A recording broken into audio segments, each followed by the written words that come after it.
Each week we share with you stories of inspirational athletes who overcome adversity in their lives to succeed on the field and in the classroom. That's right. Last year, Inderkum defensive tackle Tatafu found himself struggling to help support his family while trying to balance school and football during the pandemic. But with the return of in-person classes, he gets the chance again to give it all on Friday nights. Our sports reporter, Parker Ream, has his story.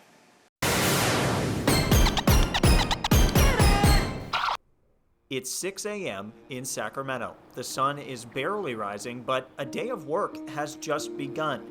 This was the reality for then Inderkum junior Toy Tatafu when classes went remote due to the pandemic.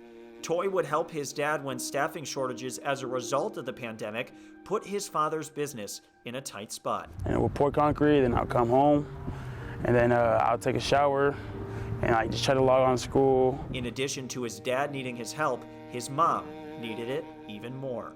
She struggles with gout, which leaves her oftentimes unable to walk without a walker and makes it difficult to do daily tasks around the house. I would help my mom, I would clean, cook, get her medicine ready. Sometimes I would bathe her, help her bathe. And I told him, I'm more important than anything else in the world.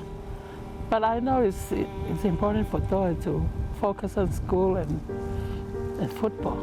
But when the time came for classes, he didn't have that time. I was just like everywhere, and it was just hard trying to balance all of it. But the shift to Zoom was tough on many students across the country, but ultimately when it came time for Toy to open up his laptop, his home life ended up taking priority. Tatafu was exhausted, regularly struggling to make it on time to his classes, sometimes not even making it to them at all. Even football practice, which would normally be an escape, took a back seat. He takes care of mom at home and his family in general, and he takes care of his teammates the same way. I don't think Toy is a guy that there's not much he wouldn't do for you. During a year where most people had too much time on their hands, Tatafu felt he had almost none. I can learn from Toy on how to deal with some of that stuff in the way that he does. Always has a smile, always has a joke ready for you, just ready to go to work. But his teammates say that's just the type of person he is. He's like a kind person, like, he'll help a homeless person, like, he's never been the type to like turn down like help. If you need help, Toy's like the person to ask for sure. even though it's just like sometimes hard times at home, I'll always come to school happy. Always come to school happy, or at least try. Sometimes I'll come tired, but I'm never like in like a grumpy mood or something. Toy continued to put a smile on his face, working hard in summer school to make up for the school he missed and get back on the football field full time.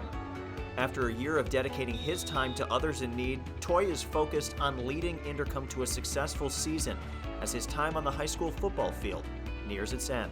I'm gonna miss it. I'm gonna miss it a lot. His advice to those that were or may be in a similar situation is to cherish every moment. I say just keep your head up, and every minute counts. Because it can pass you by no matter what situation you're in. It was like halfway through sophomore, and I was like, oh, we're out of school, having fun. Next thing I know it, bam, I'm a senior. Time flies, but Toy says it's how you use and appreciate that time that makes the difference. It's just time. It's such a time for granted, honestly. So I just say just try to do your duties and don't waste any minute. We're coming right through here. Reporting in Sacramento, Parker Ream, 49ers Sac High Sports. All right, let's run it. Thank you, Parker. We will see Toy and the rest of the Inderkum Tigers in action against Grant a little later on in the show.